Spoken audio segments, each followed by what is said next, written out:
ఇక చూడరా ఇక ఈ బలుపా అహంకారమా మరి ఏందో అర్థమవుతలేదు. ఒకసారి ఈ వార్త వేరే పత్రికలో చూపిస్తాం. మజ్లిస్ అంటే భయమా లేదంటే ప్రేమనా? ప్రభుత్వాన్ని ప్రశ్నించిన కేంద్ర మంత్రి కిషన్ రెడ్డి ఓవైసీ కాలేజీ విషయంలో మౌనంగా ఎందుకుంటున్నారు? హైడ్రా అంటే సామాన్యులకేనా బడా నేతలకు కాదా అని నిలదీస్తున్నాడు. అయితే ఒక విద్యా సంస్థ కూల్చితే 100 నిర్మిస్తామని బెదిరింపులకు వెనక్కి తగ్గేది లేదని అక్బరుద్దీన్ ఓవైసీ చెప్తున్నాడు.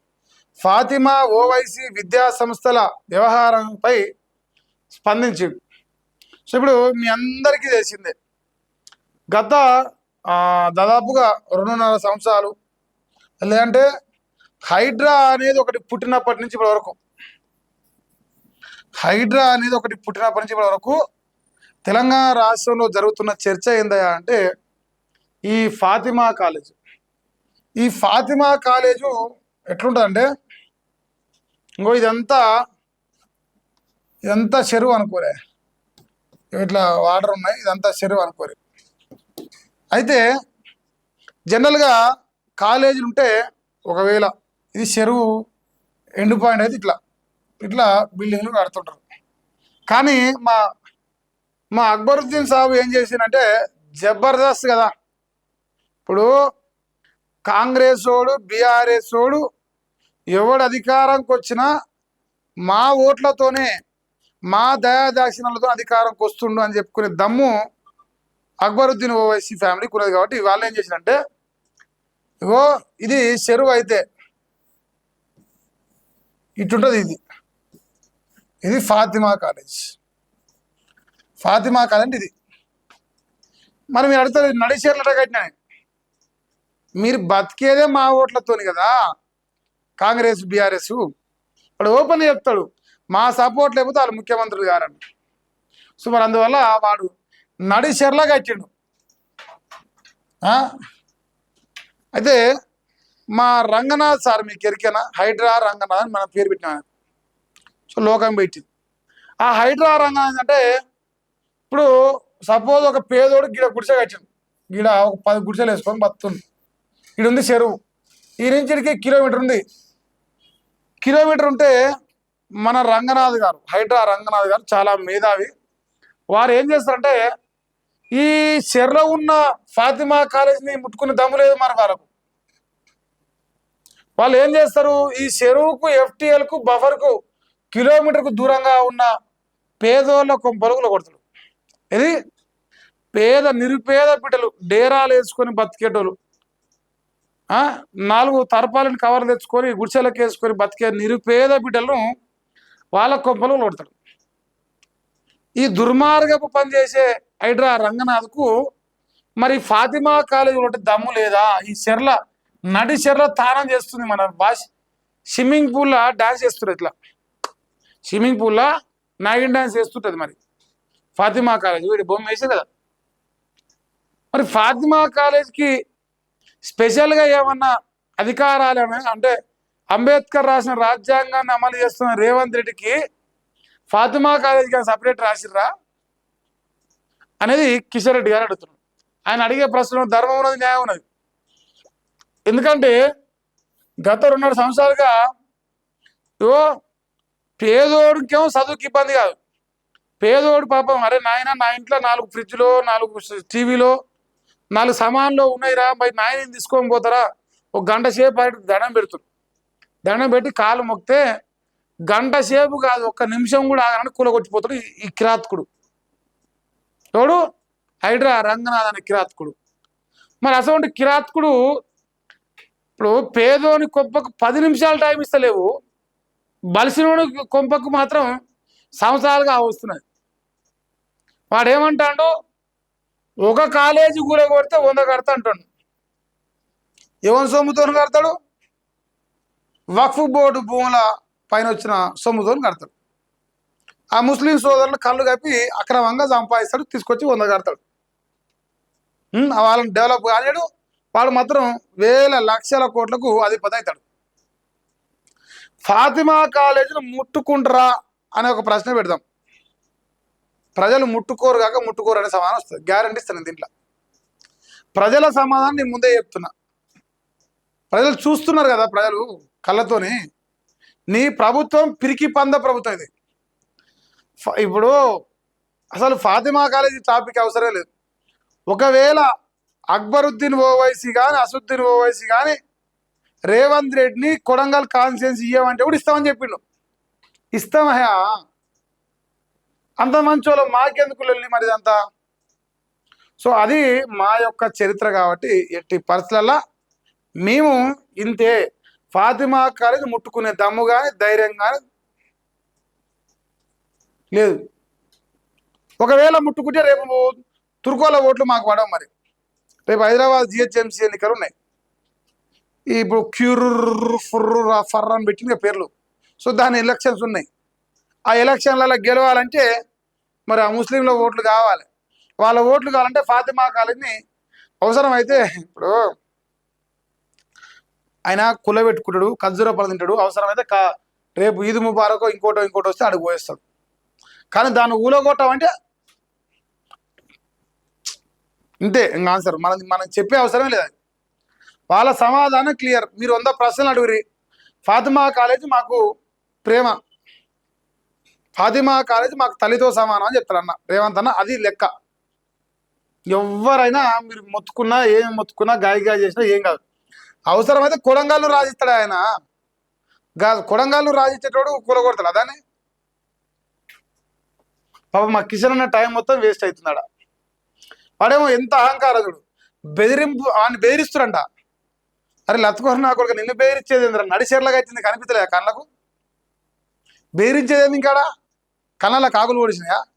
మరి ఇదే మాట పేదోళ్ళ కొంపలు ఉలగొడుతుంటే ఇదే అక్బరుద్దీన్ అంటాడు, పేదోళ్ళ కొంపలు ఉలగొడుతున్నావు, బెదిరిస్తే భయపడని చెప్పేసి వాళ్ళకి మద్దతు నిలబడనా? నీ కొంపకాడికి వస్తేనేమో నిలబడుతున్నావు, మరి పేదోని కొంప ఉలగొట్టినప్పుడు కాంగ్రెస్ వ్యతిరేకంగా ఒక స్టేట్మెంట్ పెట్టి మంది కొంపలు కొడితే మంచిగా అనిపించిన. అది భయం అంటే ఏంటో చూపిస్తాం. న్యాయస్థానాలను గౌరవించకుండా హైకోర్టుని బెదిరిస్తారా? చెరువులను ఆక్రమించి విద్యా సంస్థలు నిర్మించడం పెద్ద తప్పు. ఓవైసీకి ఒక న్యాయం, ఇతరులకు ఇంకో న్యాయమా? కేంద్ర మంత్రి బండి సంజయ్. అక్రమార్కులకు అవినీతి పరులకు భయం అంటే ఏంటో చూపిస్తామని కేంద్ర హోంశాఖ సహాయ మంత్రి బండి సంజయ్ హెచ్చరించిండు. ఎంఐఎం అధినేత అసదుద్దీన్ ఓవైసీ ఆ పార్టీ తీరుపై ఆయన తీవ్రస్థాయిలో విరుచుకుపడ్డారు. రాష్ట్రంలోని కాంగ్రెస్ ప్రభుత్వం ఇస్తున్న రాజకీయ అండతోనే ఓవైసీ అన్ని చేస్తాడు. మరి అది ఓపెన్ సీక్రెట్ కదనే. ఇప్పుడు మా సంజయ్ చేసిన జోలినా. ఇప్పుడు అసదుద్దీన్ ఓవైసీ కోసం, అక్బరుద్దీన్ ఓవైసీ కోసం రేవంత్ రెడ్డి కొడంగల్ను, ఆయన సొంత నియోజకవర్గం కొడంగల్నే ఇస్తానికి సిద్ధమైనోడు. ఆఫ్టర్ ఆల్ ఒక ఫాతిమా కాలేజీని కూలగొట్టడంలో ఎందుకు వెనకడిగాడు? ఇప్పుడు ఫాతిమా కాలేజీ కూలగొడుతానో లేదా వాళ్ళు భయపెడతారు, రేపు కాంగ్రెస్ పార్టీ భయపెడతారు, లేదా కాంగ్రెస్ పార్టీ రేపు ఎన్నికల్లో హైదరాబాద్లో గెలవకుండా చేస్తారు. సో ఇవన్నీ జరగవద్దంటే ఇప్పుడు అది ఇట్లా ఫాతిమా కాలేజ్ అంటే నాకు అమ్మతో సమానం, ఆ కాలేజీ నీ కూలగొట్టను అని చెప్పాలి. ఇప్పుడు నన్ను రేవంత్ ఉద్దీన్ అనుకో అని చెప్పిండు, ఖర్జూర పళ్ళు తిన్నాడు, మనల్ని గాయ చేయించిండు. సో మరి అందువల్ల రేవంత్ అన్న బరాబర్గా సపోర్ట్ చేస్తుండు అక్బరుద్దీన్ ఓవైసీ కానీ, ఫాతిమా కాలేజ్ కానీ, ఇంకో దాని కానీ. మా హైడ్రా రంగనాథ్ అనే ఒక అంటారుగా అసమర్థుడైన అధికారికి ఇది కనపడదు. ఏది కనిపిస్తుంది? పేదోళ్ళ కొంపలు ఊలగొట్టేది కనిపిస్తుంది. లేదు తిరుపతి రెడ్డి కొంపలు కొట్టేది కనపడదు. లేదు నాలాల మా హైడ్రా రంగనాథులు కూడా ఉన్నది, వాళ్ళ కొంపలు కొట్టుకోరు, వాళ్ళ కొంపల పైన ఎవడు వాడు. కానీ పేదోడుకి ఇంత గుడిసి వేసుకుంటే చాలు, ఎమ్మటే వాని కొంపలు కొలగొడతాడు. ఇక చూసి ఇగో చెరువుని మొత్తం కబ్జా చేసిన భూమిని నేను కాపాడినా అని సంసార లెక్క పేపర్లో రాసుకుంటాడు. నిజం ఏంటంటే ఇది వాడేమంటాను, నేను భయపడిన అంటాను. సో బండి సంజయ్ ఏమంటాను, నేను భయం అయితే చూపిస్తారా భయ నీకు, నువ్వు ఎట్టట్టా నీ కాలేజీ ఉంటుంది, ఎట్లట్లా నువ్వు అక్రమ కట్లాలు చేసావు అనేది నేను తేలుస్తా అని చెప్పేసి అంటాడు. సో ఇది ఒక వార్త. మా కిషన్ అన్న కూడా గదే చెప్పిండు. ఎంఐఎం అంటే ప్రభుత్వానికి భయమా అని క్వశ్చన్ అడుగుతారు. బరాబర్ భయమే. ఉచ్చనా మాకు తెలుసు, మీకు తెలియదా? ఇప్పుడు ఎందుకంటే మా ప్రభుత్వం నడిచేదే ముస్లింల ఓట్లతో కదా. ముస్లిం అంటే కాంగ్రెస్, కాంగ్రెస్ అంటే ముస్లిం. అది ఎవరు చెప్పారు? తుమ్మల నాగేశ్వరరావు వ్యవసాయ శాఖ మంత్రి చెప్పిండు. దాచిపెట్టేదే ఉంది ఇంకా దాంట్లో. తర్వాత ఇక క్యూర్ బిల్లుపై ప్రజాభిప్రాయ సేకరణ అట. ఇదో లంగపన చూడరా. పబ్లిక్ డొమైన్ లో పెట్టిన రాష్ట్ర ప్రభుత్వం బిల్లులో గ్రేటర్ హైదరాబాదు, సైబరాబాదు, మల్కాజిగిరి మున్సిపల్ కార్పొరేషన్ల విభజన అంశాలు, పాత జిహెచ్ఎంసీ చట్టంలోని అంశాల కొనసాగింపు, సీఎం అధ్యక్షతన క్యూర్ అపెక్స్ గవర్నెన్స్ కౌన్సిల్ ఏర్పాటు నిర్ణయం తీసుకున్నారు. ఈ నెల 26 వరకు ప్రజాభిప్రాయ గడువు ఇచ్చారు. హైదరాబాద్ మహానగర పరిధిలో పట్టణ పరిపాలనను పూర్తిగా ఆధునీకరించేందుకు core urban region bill cure bill ముసాయిదాను ఆదివారం రాష్ట్ర ప్రభుత్వం విడుదల చేసింది. ఈ మేరకు ఆ బిల్లుకు పబ్లిక్ డొమైన్ లో ఉంచింది. ప్రస్తుతం అమల్లో ఉన్న 1955 నాటి పాత greater Hyderabad municipal corporation GHMC చట్టం స్థానంలో కొత్త సంస్కరణను తీసుకురానున్నారు క్యూర్ బిల్లు పేరుతోనని చెప్పేసి చెప్తారు. దీన్ని పబ్లిక్ డొమైన్లో పెట్టంట. ఎవరికైనా అభ్యంతరాలు ఉంటే ఈ నెల 24 వరకు ప్రజాభిప్రాయం తీసుకుంటా. మరి చూసుకోవాలి. ఇప్పుడు ఆయన ఎన్నికలకు గెలవాలి. జిహెచ్ఎంసీ ఎన్నికలకు గెలవాలంటే మొత్తంగా ఉంటే గెలవలేకపోతుంది.